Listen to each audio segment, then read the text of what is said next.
have high blood pressure. That is 1 out of every 3. We have special guests with us today, Joy Vaught, registered dietitian, and Brad, who suffers from hypertension. Thank you both for joining us today. Absolutely. Happy to be here. Brad, could you tell us how you became diagnosed with hypertension? About 15 years ago, on a routine visit to the doctor's office, I got high blood pressure. Started me out on a low dose until about 4 years ago, I had a massive heart attack. Obviously, that changed the way I take care of my high blood pressure. Recently, you've experienced refractory hypertension, meaning that your blood pressure, even under medication, is no longer working. Can you tell us a little bit about what you're going through? Well, ultimately, in the past couple of weeks, I've had some just extremely high blood pressure. I have not felt the same, have, struggled breathing, really, becoming out of gas if I walk up any incline at all, which now my blood pressure is under control. Joy, with hypertension being so relevant in our population today, what are some good choices or things that Brad should consider when he's going about his day-to-day in the foods he chooses?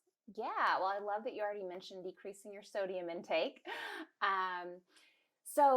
The D.A.S.H diet, which stands for Dietary Approaches to Stop Hypertension, is a diet that's recommended for those that suffer from hypertension, as the name would imply.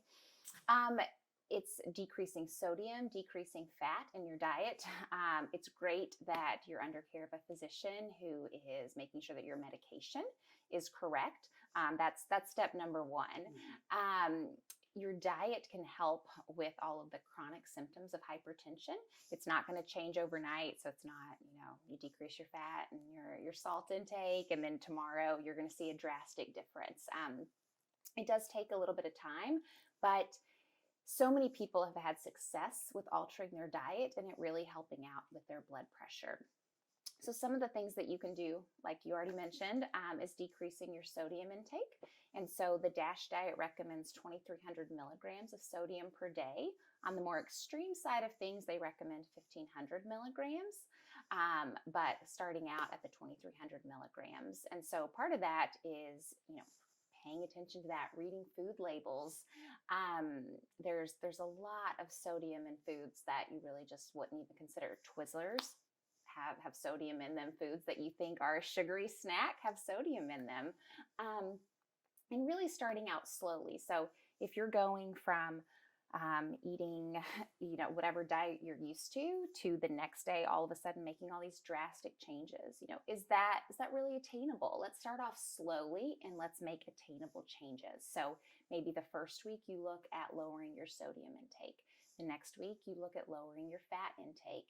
You learn how to read a food label. You ask questions. Going to see a registered dietitian would be something that I would recommend if you have the opportunity to do that, so that you can sit down and see what's conducive for your lifestyle, because it's got to fit in with your lifestyle, right? Mm-hmm. So if you work 12-hour days and you only get 2 breaks during that time, then it's probably not going to make sense to tell you to eat 6 meals a day. And so really making sure that when you're looking at a diet, especially one to help out with a medical condition, that it's also something that you're going to stick to, because let's be honest, if you've talked to a dietitian before, if things were, or if a diet was given that you're not actually going to follow, it's useless. Mm-hmm. So really focusing on the things that are attainable. So what kind of foods would fall into that D.A.S.H diet that he should be looking for at the grocery store or even on a menu? Yeah. So I am a big proponent of saying make half of your plate fresh fruits and vegetables. And by fresh fruits and vegetables, I mean either frozen or fresh. Canned is okay in some circumstances, but a lot of sodium is typically added. And so you've got to pay attention to the nutrition labels. So making sure that a lot of your food is coming from what I consider whole food sources. So not out of the box, naturally, occurring food like fruits and vegetables. Lower fat foods is very important, especially limiting the amount of saturated fat. So choosing lean protein sources. So chicken and fish. Fish is a great option, especially for some healthy fats, because not all fat is bad. Right. And so we need fat in our diet. It's just really limiting those animal food sources. Another thing to consider is when you're looking at fat, if it's liquid at room temperature, it's typically a healthy fat. So think about the difference in lard and olive oil. Olive oil is a liquid at room temperature. You have it out on your counter, it's a liquid.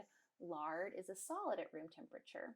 Lard is a saturated fat, and vegetable oil is mono and polyunsaturated fats, which are your healthy fats. So really looking at fat and sodium are going to be your biggest indicators. But that being said, the things that you should put into your diet, right? We don't have to focus on the things you shouldn't have in your diet, because sometimes that can seem a little bit more restrictive, right? So let's talk about the things you can eat.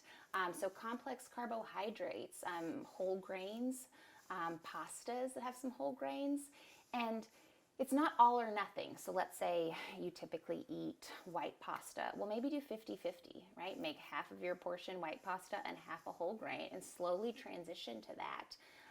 It's progress, not perfection. That's really, really good information. Brad, do you think that's something you can kind of get started with, some of those suggestions that Joy made, and then we'll kind of come back and see how you're doing? Oh, absolutely. It beats the alternative. Absolutely. We want to keep you around, right? Yes. Well, thank you both for joining us. I think it's really important. A lot of people face what you're going through, Brad, and I'm excited to see how these changes can impact your health overall and just a better quality of life, and definitely look at how we can make that breathing not so challenging for you. Mm-hmm. Great. Thank you both. Thank you.